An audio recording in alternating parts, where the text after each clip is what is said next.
So, ladies and gentlemen, I want to thank you for joining us today as we come together in this wonderful chamber to hear the story of, excuse me, the story of 8 men. We have 4 of those men here with us. And so with a lot of grandeur and fanfare, please stand and welcome the 4 members of the Syracuse 8. Come on.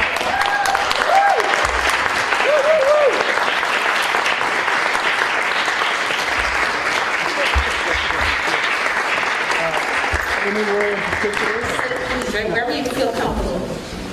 Great. I'm in center. Thank you so much. The center, man. Just because I'm the homie. It's because you're home. I'm going to say good evening, and in Denise Simmons fashion, you're going to be turned by saying great evening. So, good evening. Great evening. It is a great evening because we're here to just have a conversation and hear from 4 of the Syracuse 8. These are formidable gentlemen that really stood out when it was very difficult to do so. Before I go into my remarks, I just want to take a moment to acknowledge my colleagues in public service. I saw Kathleen Kelly from school committee here. Thank you, Kathleen. Also from the school committee, Patty Nolan. Our state representative, Jay Livingstone. And you've seen in the reception area, we had our deputy city manager, Lisa Peterson, who's here. And we'll hear from momentarily our city manager, Lucy Pasquale. I want to welcome you to a truly special event. Several months ago, I started putting together a wish list of events that I would like to stage here at City Hall in the next year. And there were some dates that were coming up that we already celebrate, such as St. Patrick's Day, Women's History Month, Black History Month, and so forth. And so my staff and I started using those days as launching points to brainstorm.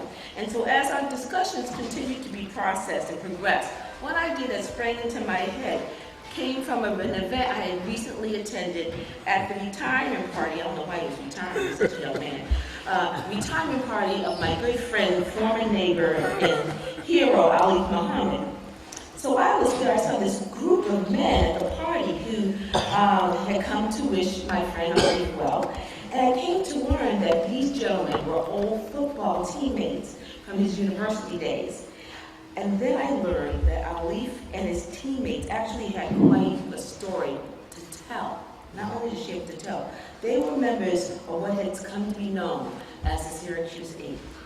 A group of Syracuse University football players who were confronted with institutionalized racism, discrimination, while they were studying, while they were students and football players, so they were student athletes at Syracuse University in the 1970s. They sought to address it, confront it, and vanquish it. They sought glory on the football field. But what they really ended up achieving was far more meaningful and would have repercussions, and people that came behind them at Syracuse University, people of color in particular, their lives would be certainly changed. It was changed with the efforts of these young men. So during the 1969-70 season, Ali, along with teammates including Gregory Allen, John LeBon, Dana John Harrow, who are with us tonight,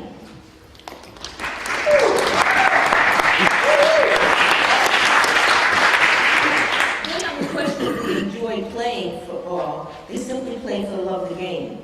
But it is safe to say that they assumed that they were also kind of dreaming of going pro. I read that, you were going to go pro. Taking their talents into the big leagues, getting paid to play the game that they loved. Football had been their lives, their passion, and their identity. And in some cases, it served as a vehicle for getting them into college and furthering their education. To these young men, football was a game, yes, but it was also so much more than just a game.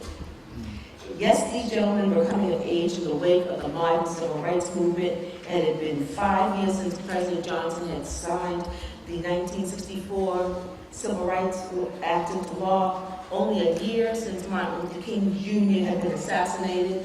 This country was still striving to adhere to Brown versus Board of Education, the Supreme Court decision of 15 years earlier, and the consequences of an entire generation coming of age were being stirred and recognized and confronted. Injustice, we were looking right at injustice, racism, discrimination, wherever we encountered it. This was the backdrop of 1969-1970. That football season at Syracuse University. And when some of the members of the football team started sharing their concerns with what they saw as disparities in how white players were treated versus the black players, but they saw their white teammates getting advantages that they were not receiving, such as better access to medical care, tutoring services, and they were being faced to choose. Do I just go along to play the game, or do I stand up? Do I stay silent, or do I have my voices heard? They could not stay silent. They played their hearts out in the hope that eventually they would go on to fame and fortune in the NFL, or they could put their playing careers on the line and risk all those potential rewards and in order to speak up on issues of fairness and on race. It was actually 9 members of this football team that eventually banded together to present a formal list of demands to their coach. They demanded equal access to medical care, merit-based starting assignments, a genuine effort to diversify an all-white coaching staff, and equal access to the university's tutoring programs. This formal grievance was met with a deafening silence from the university. When their demands were completely ignored, the players staged a protest by boycotting the 1970 practice sessions. And the coaches retaliated by banning several players from the team. Tensions continued to escalate, divisions and discriminations were exposed, and the story drew national headlines. At a time when they confronted bigotry and discrimination, the Syracuse players spoke up, spoke out, and spoke passionately about what they were experiencing and what they felt needed to be addressed. As it turns out, none of these men would go on to personal fame and fortune as NFL players, yet what they achieved had much deeper, more profound impact than any individual reward ever could have provided. These young men spoke because their conscience would not allow them to stay silent. And the ripple effects ultimately did create the change they sought at Syracuse University, which would, in later years, herald them as the civil rights champions they've always been.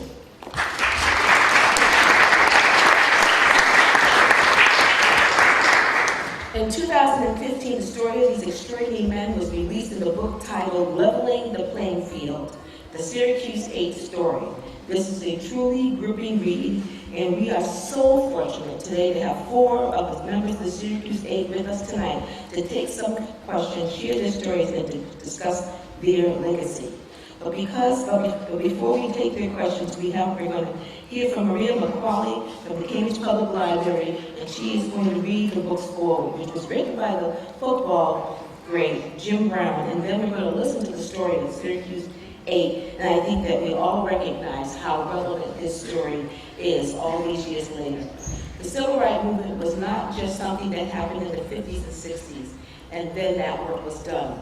The progress they've made made this nation a better place. It's something that each generation must actively renew and recommit to.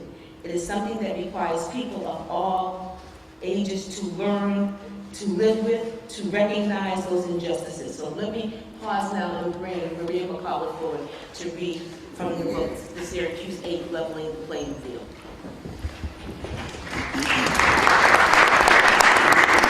Thank you, Mayor Simmons. It is really an honor to be here tonight and to meet these amazing gentlemen. And it is a great honor to read a foreword by Jim Brown, the famous Hall of Famer athlete and activist. In 1970, I answered the call of a group of young African American men at Syracuse University and traveled to Syracuse to see if I could be of help in resolving a situation that threatened their future as athletes. I went with the intention of being a conservative, moderating force. Thank you.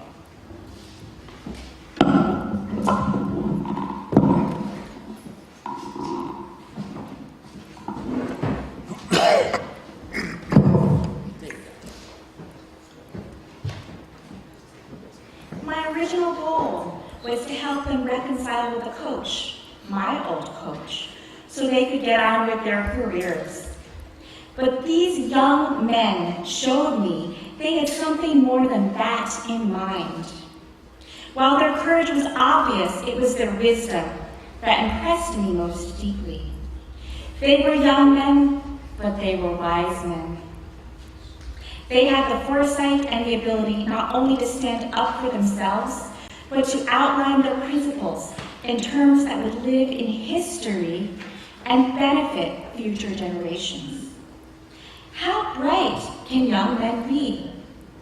Just have a look at their resumes today, and you will see academic accomplishments and graduate degrees and career achievements that demonstrate that the men who became known as the Syracuse 8 had a far more realistic grasp of who they were and what they were capable of doing than those who ignored, reviled, or opposed them. I think of the Syracuse 8, and I cannot help but also think of the young men who are now making millions of dollars playing sports, their histrionics and their endless exhibitions of individuality, displaying so little sense of being part of any community. The Syracuse 8 took action and risks on behalf of themselves in a way that was designed to benefit others. Did they succeed? Look at the things they were asking for in 1970. An end to race discrimination in assigning player positions, and an end to race discrimination in academic support for student athletes, medical care that prioritized the health of the athletes above patching them up for the next game, and a diverse coaching staff capable of relating to the needs of all team members. As punishment for demanding conditions that are now taken for granted by student athletes entering any collegiate sports program in the nation, they were denied their careers as athletes. This is what was done to Muhammad Ali when he was stripped of the heavyweight boxing championship for standing up for his right to protest the Vietnam War. This is what was done to Nelson Mandela when he was denied his place among his people and thrown in prison for 20 years. If you have the privilege, as I have had, to talk to members of the Syracuse 8, you will hear no sense of bitterness or revenge in their voices as they recount their stories. Instead, you are impressed by a humbleness and a humility that grow out of their appreciation of what they were able to accomplish for others. It is my personal hope that some of those others will read this book, know the names of their benefactors, and be influenced to follow in their footsteps. Jim Brown.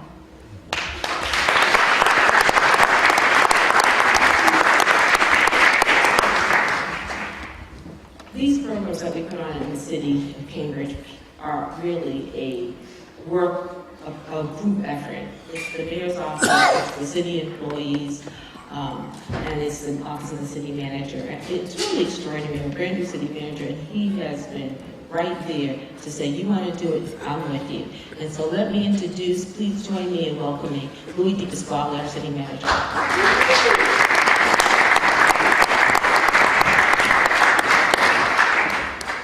Thank you. It's a great privilege for me to be here today, and I think when we recognize people, I also want to recognize, I don't want to steal this from Denise, but I want to make sure we recognize the two-time state champion high school basketball coach in the back row there. Lance Thomas. Congratulations, Lance. I know how proud all the Cambridge fans are of what you've accomplished over the last 2 years. So, Mayor Simmons, thank you for organizing this event tonight.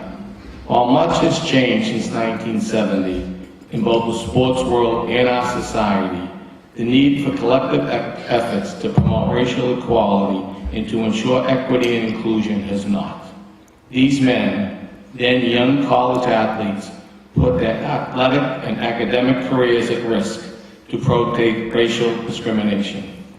As a lifelong college football fan, and believe it or not, a huge Boston College football fan, the story of the Syracuse 8 highlights an injustice in a sport that most spectators are probably not aware of.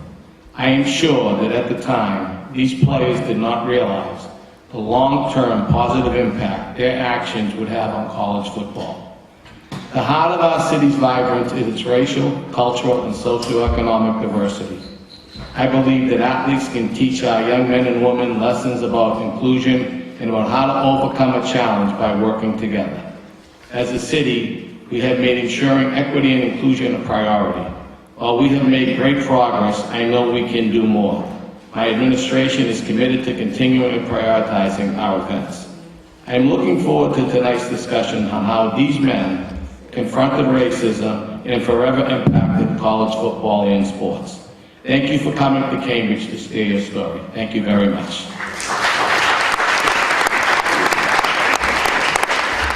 So let's get our program started. You're seeing in the back of me the cover, Leveling the Playing Field, the story of the Syracuse 8, and we will have books on sale. If you don't have the book, please, you should purchase it. It's a really interesting story. Not only is it just for you to read, but to share with your family, particularly our children. Moderating this evening, I'm proud to introduce is Dan Leibowitz, and as he comes forward, let me tell you a little bit about him. Dan Leibowitz has served as the Executive Director of the Center for the Study of Sports and Society since October 2008. He is the third Executive Director of the Center's 30-year history. Mr. Leibowitz's tenure has been seen in a wide spectrum of work, from a partnership with the NFL around sexual harassment prevention to a solidified position as one of the most sought-after resources for capacity building and leadership education to sport and social change organizations. During this time, the Center has done primary violence prevention work with the Major League Baseball, the military, the Boston Police Department, and other community engagement entities involved in positive youth development and normative culture change. Mr. Leibowitz, it's been a long day, folks, possesses an extensive background in the design, development, and implementation of educational and employment programs aimed at opening opportunities for urban youth and the many underserved and diverse populations of the city of Boston. Throughout his career, he has worked in and managed a myriad of programs in Waltham City, at Brandeis, Traditional Year Program, the Waltham Group, Upward Bound, the City of Boston Employment and Economic Policy Administration, the Boston Private Industry Council's Boston Compact, and the Department of Transitional Assistance Housing and Housing Service Division for the Homeless. Disabled as a youth, Mr. Leibowitz used the medium of sports to shed leg braces, become a competitive bodybuilder, coach high school basketball, and direct a performance training business in which his clients include world-class speed skaters and professional athletes. This history cemented his belief in sports as the development of social change. Mr. Leibowitz embraces the notion that sports bridges the divisiveness of politics, offers conflict resolutions to adversaries, and brings a sense of community to the disenfranchised. Please join me in welcoming Mr. Dan Leibowitz.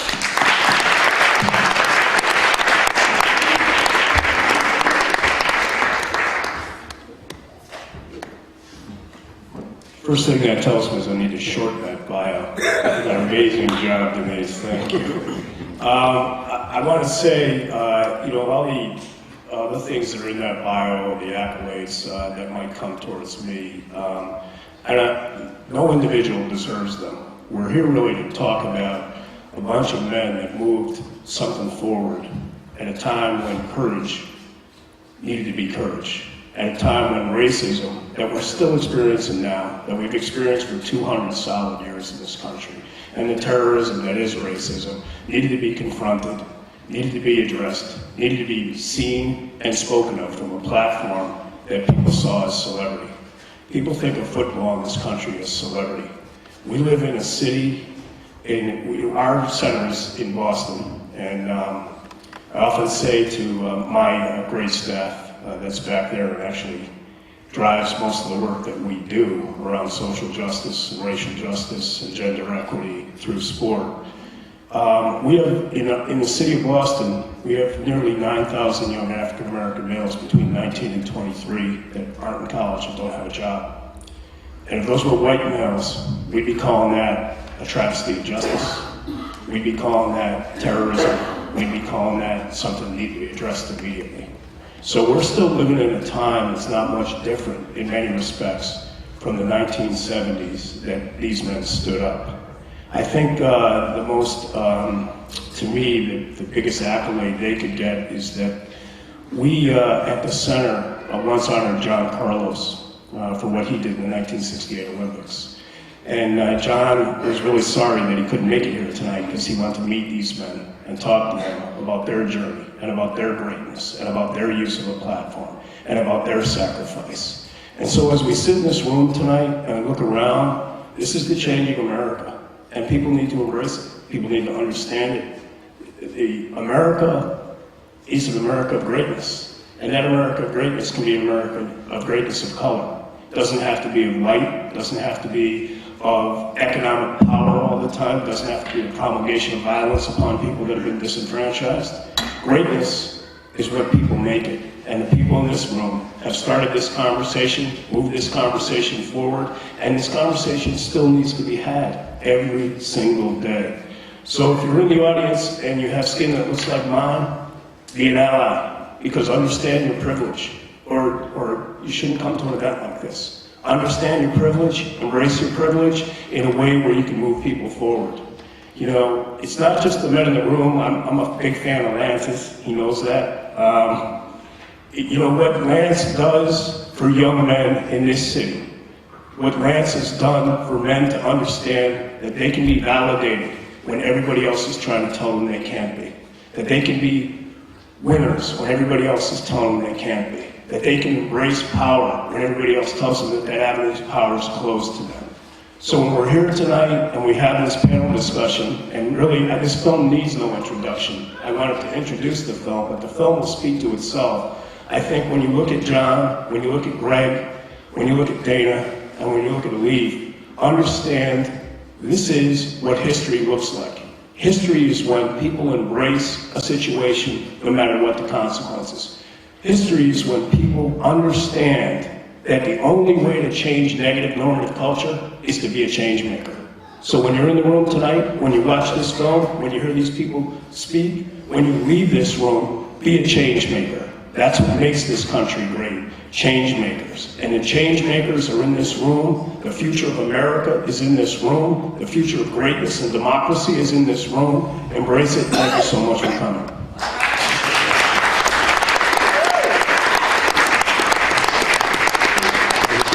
Let's cue up the film.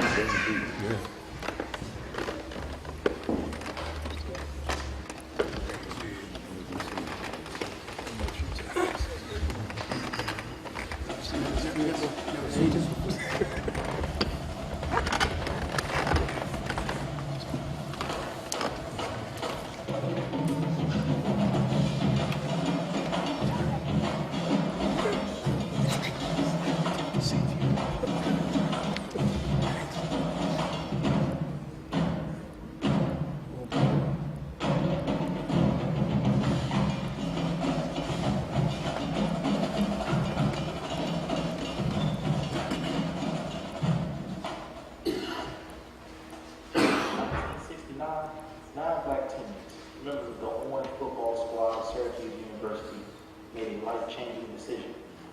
Together, this band of brothers decided to boycott the 1969-1970 football season, challenging the school they loved in a collective effort to demand changes and promote racial equality within the university football program.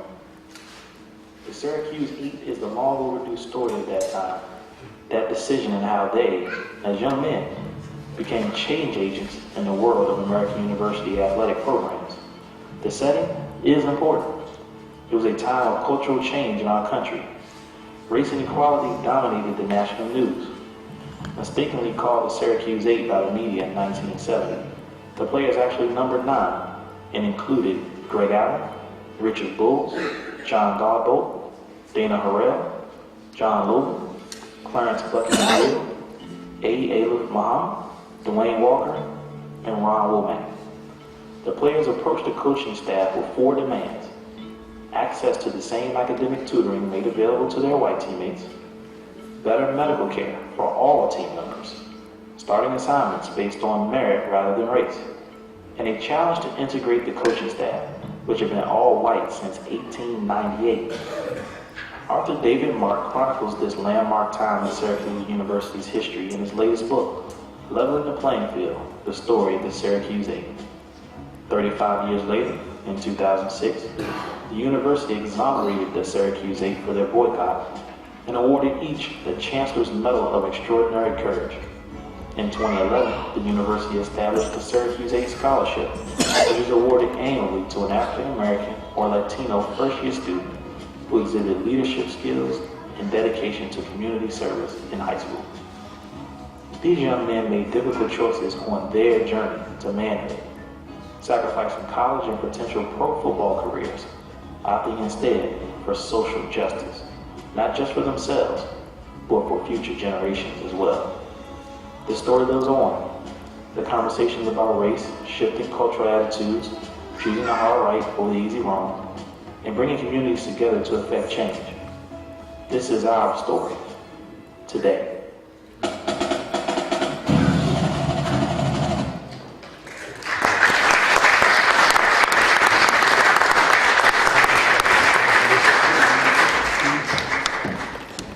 So, gentlemen, I just want to say before we get into the discussion, thank you for your courage and standing up when no one else will. Thank you so much.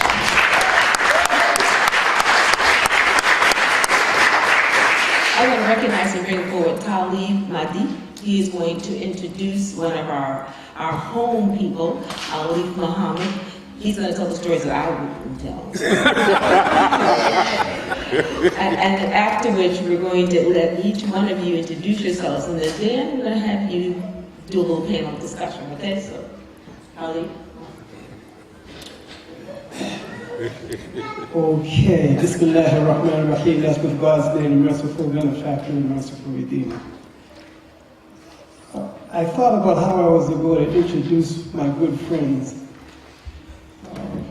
And I read his part of the book, and I said, boy, that's not the brother I know. He reminded me on his anniversary retirement that we had been together since the 7th grade here in Cambridge. We all from this Cambridge neighborhood. And so I think this is one of these events where I don't want to get too crazy. So I think I'll honor and say that he's been my mentor. I remember when we was in high school, he was the one that we said without question, we know he's going to make it to the NFL. Without question, we knew he was going to make it to the NFL.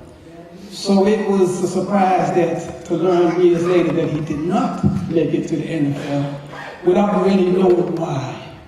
So I'm encouraging you to get the book to understand the whys or why these gentlemen are in front of us.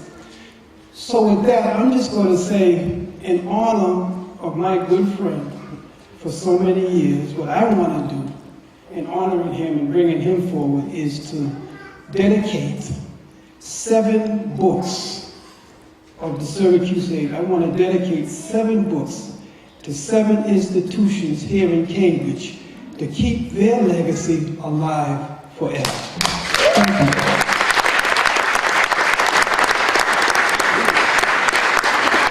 Thank you so much. So now you know a little bit about Ali. Let me just tell you a little bit more. So I met him at high school, and this is actually in the book. He came from New Hampshire, and I know that's hard to believe. There are black people in New Hampshire.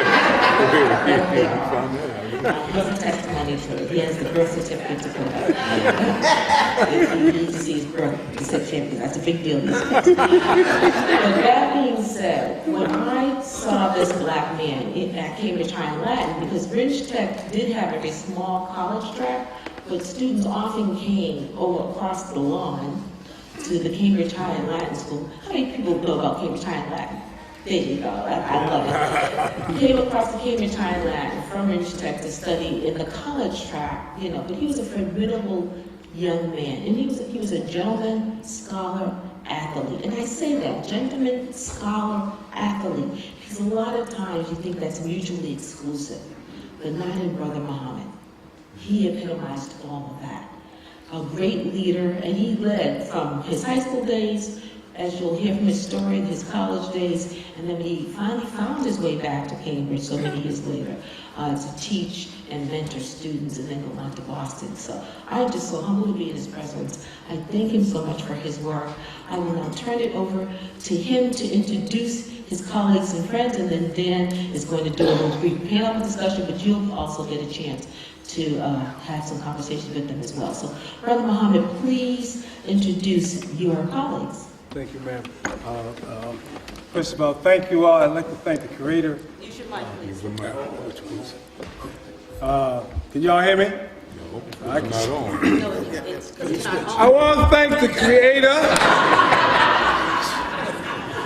I could go without the mic, right? I want to thank the Creator.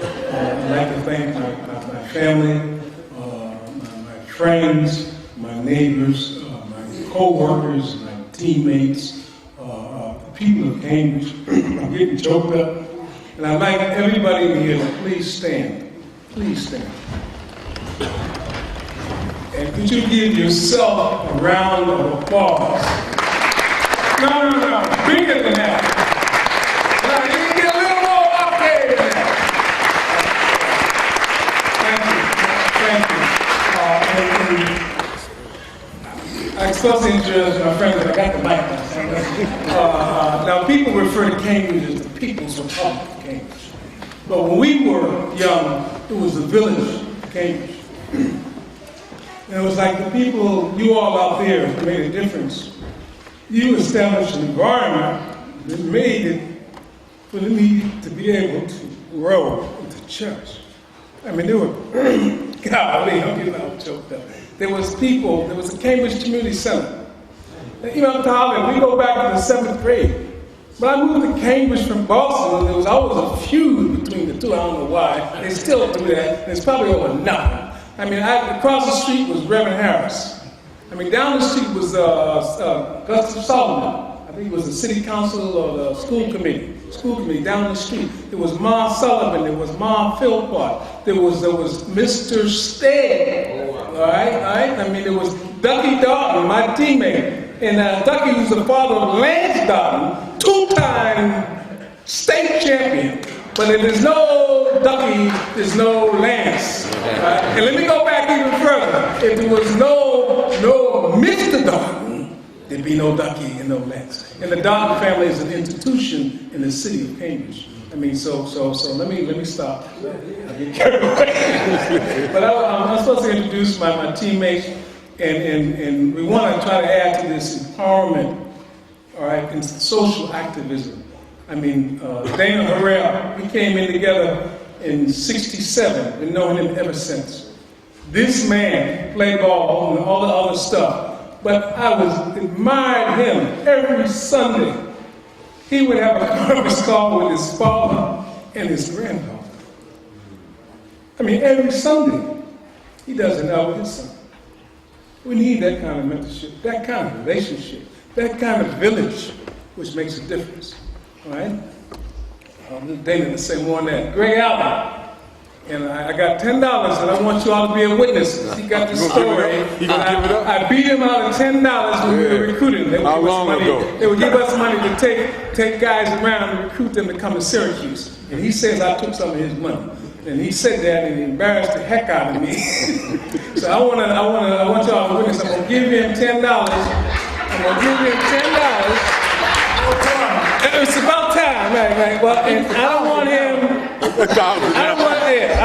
If I'd known I was going to get paid, I would have made it 100. There it is. You witness that. So that story's finished. I recruited Greg. Jim Brown recruited Ernie Davis. Ernie Davis recruited Floyd Little. Floyd Little recruited me, and I recruited Greg Allen. And there was a history, it's a legacy, it's tradition. All right? Legacy is very important. Cambridge has a strong one. John Logan from Hartford, Connecticut, he came in with Greg. These guys met each other that weekend, and they committed, if you come, I'll come. And they both came. They both came. And now some of y'all may be old enough to know about LT, Lawrence Taylor, who played for the New York Giants. And I can speak from first-hand experience. John Logan is that type. All right? And God bless those who are not with us anymore. John Willie Gabbo and Richard Bowles and Dwayne Walker. And those two that couldn't be with us, I send the greetings to you, Clarence Bucky McGill and Ron Womack. And so with that, I'll give the mic to Dan. I'm not a preacher, I'm a teacher. So Dan, Thank you. So what we're going to do is we're going to have just a little discussion around the movement of social justice that each of these men was responsible for. I did want to say that I already knew that Elite was not going to wear a tie, and the other guys were going to wear a tie, so I tried to make him look okay by not wearing a tie. Appreciate So I figured I'd take that pressure right off of him. So, I want to start with John, who grew up a couple streets from me in Hartford. So, you know, we're true to our city. We're going to rep our city even in Cambridge. And I want to ask John, knowing that you could have been one of the greatest players ever in the NFL, and looking back at your time and the choices that you made, how is it that you didn't really embrace bitterness? Didn't embrace bitterness. How come you weren't bitter? Dan, thank you very much, and thank all of you for coming here today to support the Syracuse 8 and our purpose. I wasn't raised based on hate. I was raised based on the village. I was a mama's boy. And she was the boss. Most times, most females are the boss anyway. I will own up to that, you know. But I found that bitterness is a crutch, a weight on you that you gotta lug around. I just didn't want that burden. I didn't want to carry excess baggage that didn't and wasn't beneficial, let alone for myself, but anyone that I associated with. So I just believe that it was Greg will probably say, you know, it was a defined moment in my journey that the challenge would come, and how would I confront that challenge? Loving those ancestors that went before us, how they endured and didn't carry the baggage, but understood the sacrifice. It just rubbed off. Thank you very much.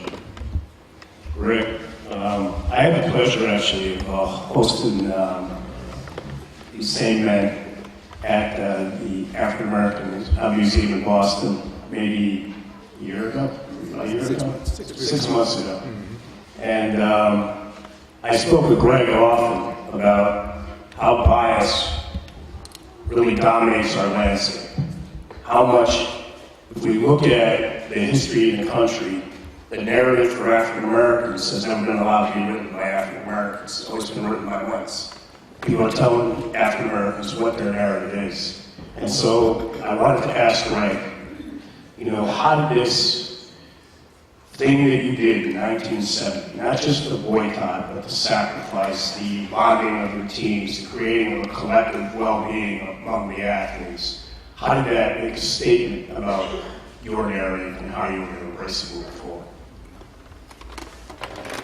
Let me first say, I appreciate Ali for giving me $10. but I have to say this.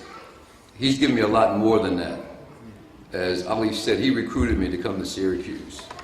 And while at Syracuse, you know, as a incoming freshman, or as any student, you run into different decisions that have to be made fairly quickly. One was what I was going to do about my major once I was told by the coaching staff I couldn't pursue my major. And it was Alif who gave me guidance and helped me to make a decision that really affected my whole life and my entire career. So I teased him about the $10, but I really can't quantify what Alif has done for me in my life. And if people in Cambridge, hopefully it's in the water or the air you breathe, but if people in Cambridge are like Alif Muhammad, this is a great city, it's a great town, you have a great future.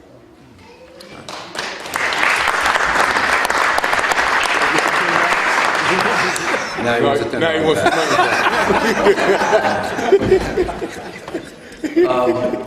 to answer Dan's question, there's one thing we all know, that we all have biases. We are all biased. But what we need to do as people is challenge our biases. We need to challenge ourselves. And sometimes we fail to do that because it's work, it's hard. It's a lot easier to take a bias and let some action or something happen and validate my bias. And I can move on. But if I stop to try to reconcile that, if I stop and try to find out and analyze myself, why am I biased? It's work. But when I do that, it's not just I want to do that for myself. I need to share that bias with those that I feel biased about or biased toward. And that's how we heal. That's how we heal as a country. And so my experience at Syracuse taught me that in the face of bias, you don't retreat, you don't become bitter, you don't become anger, but you turn that anger into energy, into a positive energy for change. And that's how I think when we read the book and I deal with that aspect of it, that's what it did for me. So much.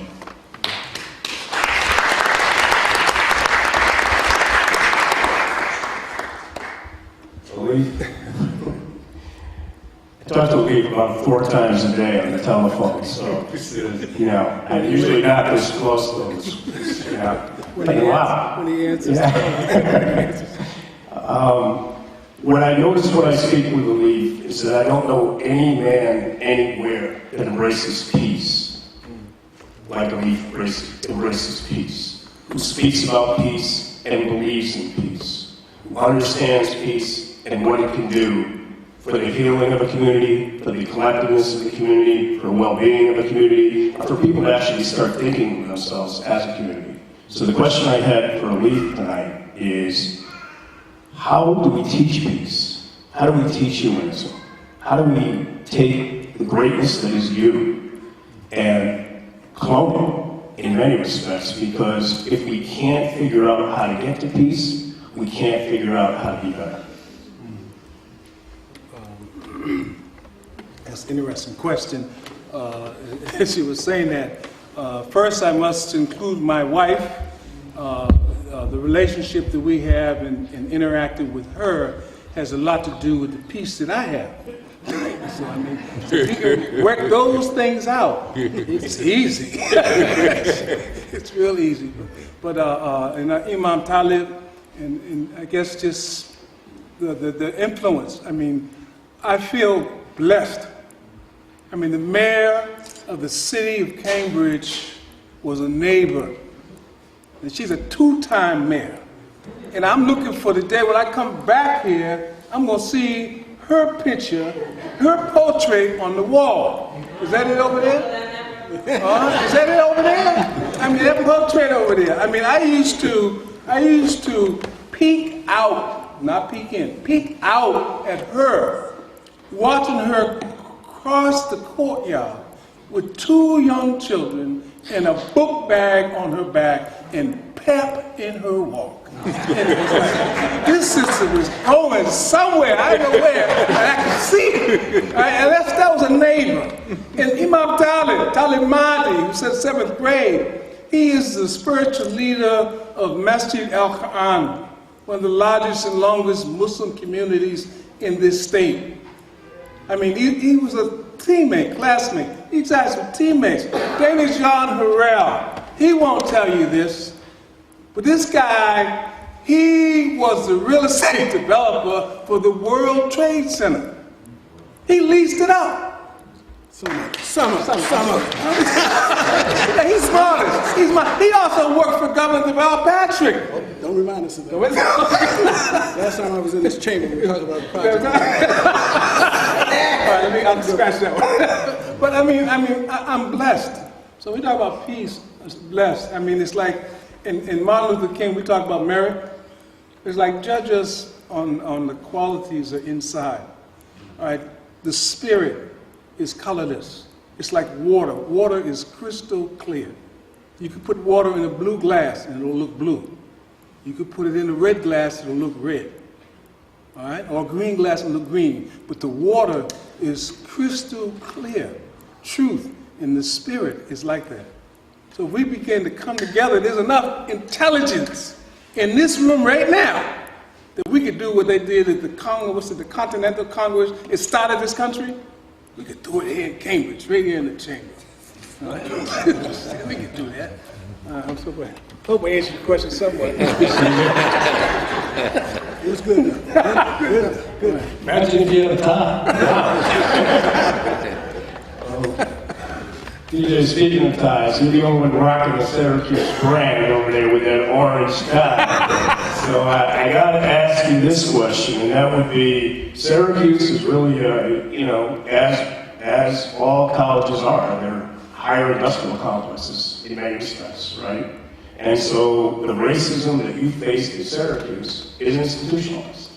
And yet you're rocking the brand tonight, right? Because as we saw in the film in 2006, the university circled back to you. So can you explain to me how that circle back happened and how you can work to change institutionalized racism?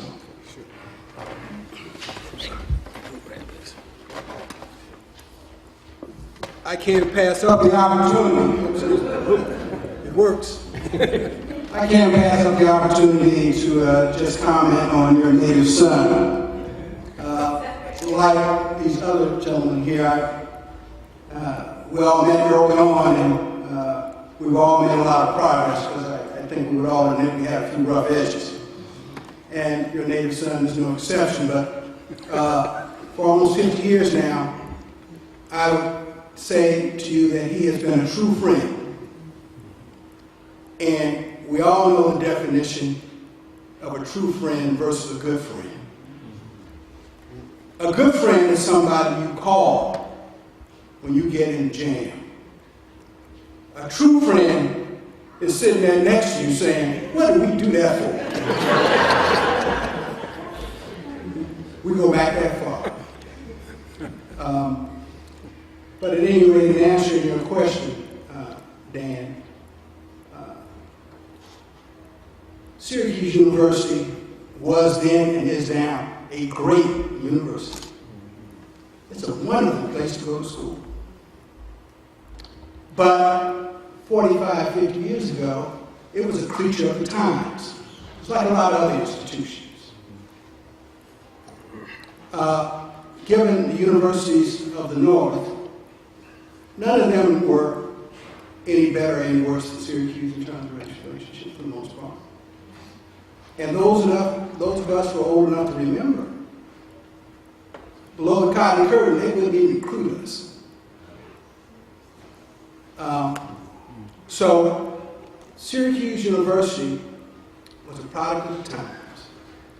But the difference in our story was that we had the audacity to stand up and say something about it. And we had some wonderful mentors who told us we had to do that in a dispassionate way.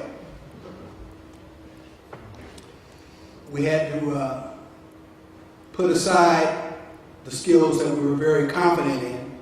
We were all very confident in our physical skills. But there could be no physical altercations whatsoever. We had to logically and dispassionately state our case to the world, good, bad, or indifferent, to tell them what we really believe. So I think to the man, and each of us made our own individual decisions about taking a stand, but I think to the man, we all love Syracuse University. Like many Americans today, we were put in that schizophrenic position of loving the institution, but at the same time having to point out some very serious wrongs and then do something about it. We see that going on today. That hasn't changed.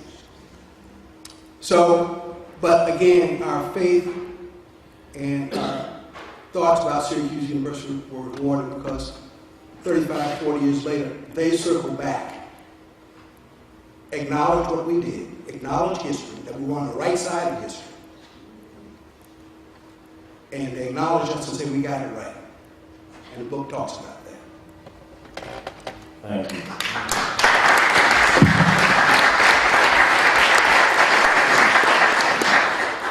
John, I'll come back to you. We just keep making the circle. Wanted to talk about, since we both did grow up in the same city, and the city of Hartford, when I was a kid, it would tell you that they had full employment there, because the insurance companies hadn't moved offshore yet. And when I looked around my neighborhood, the African American males that I knew were working. And so when I looked at racism as a kid, I saw it as not only is racism institutionalized, but it's institutionalized to a degree that if you're not counted, for instance, the Syracuse 9 is called the Syracuse 8. When you're not counted, you're not even part of the equation. And so what I wanted to ask you, John, seeing that, knowing that, understanding how that is, you took the great skills that you had on a football field, amazing skills, and you went back to your city, and you went back to your state, and you made social change. And I'd just like to ask you, how did you transfer those skills, those athletic, great skills that you had, to be that same impact player on a landscape of fairness? That's a very good question, Dan. And what I learned was football was another skill development. When I was on that field, my focus was on that field. And the coach was the teacher. He was going to either teach me right or teach me wrong. But I had to figure out which way it was going to be. But I had confidence enough in the teacher. But it also gave me an opportunity to understand that I was teachable. And with that, if I was teachable, others were teachable. What happens is, when I went home with this disappointment, but I realized I still had to live. And my motto was, nobody's better than I am. Because I knew I would be challenged every step of the way. But I also recognized that failure was not the option. Because I would be used as the option to say, look what we did for John, and he failed. Well, you was not going to use me as that part of the journey, whereas I was failing. I didn't fail in anything I went after. And I felt, but the thing that Syracuse University did for me was make me understand it was real out there. Racism, institutional racism was real.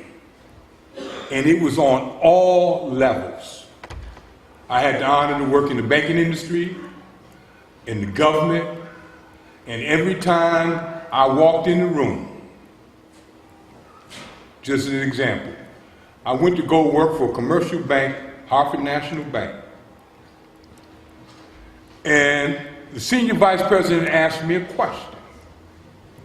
If we hire you, what's your goal? I said, to be president. That's exactly what they did. They laughed. My comment back to them was, why can't it be my goal? I may not get there, but why can't it be my goal?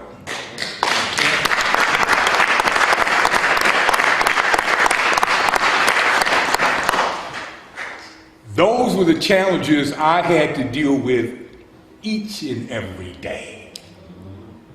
But what I recognized was you were not going to use me as the option of failure. So I went through all the ladders, commercial, state government. I retired as a senior vice president. The thing is, what I believe was, I was an example. And if that's what you want to use me as an example, then you can't use me as a failure. I will succeed. And the thing that I always believed is that they always want to have one or two. Because most of the time I was first. I was the first at Hartford National Bank to run the head office of a bank that was 200 years old. Never had a black run the head office in his life. I ran the head office. Couldn't pass an audit in 20 years. I passed the audit in 8 months. They almost died because I succeeded and moved on. So I have value. My mother gave me value when she birthed me. So that was my challenge. And the ultimate piece was, as I went to Syracuse and helped open the door, I turned and stood in the doorway.